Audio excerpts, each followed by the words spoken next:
what is it ba, Mav, na you look for in a guy that will make you say na ayoko na talaga maging single. Eto na, this is it. It's you and me forever.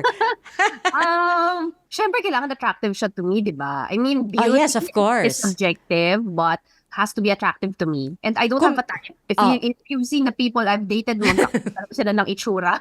I don't know why. Uy, na-curious ako. Patingin naman. I'll show you when nakita tayo ng makeup room. Okay.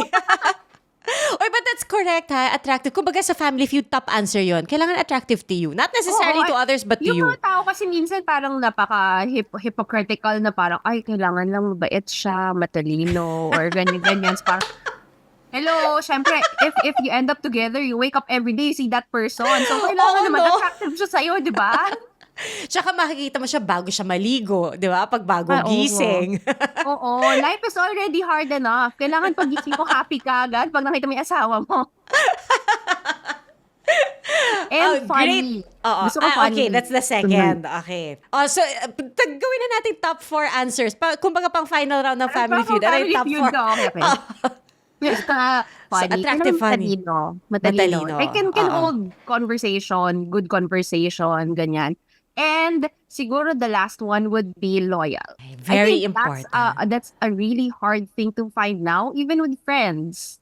Na parang a person na parang talagang ride or die, parang will stick with you through all the good and the bad. And as journalists, like Ate P, diba, tayong mga reporter, we spend a lot of time away.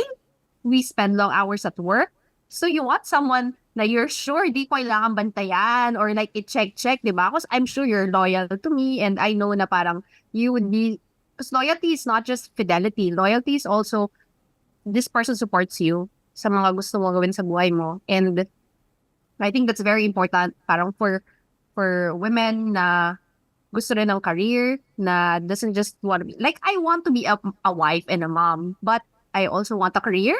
And I think parang the right person would support that and would even encourage me to do it. Kasi parang if that's what makes you happy, at least, di ba, hindi lang siya magpapasaya sa akin, hindi siya masyado mape-pressure kasi meron din ibang nagpapasaya sa akin.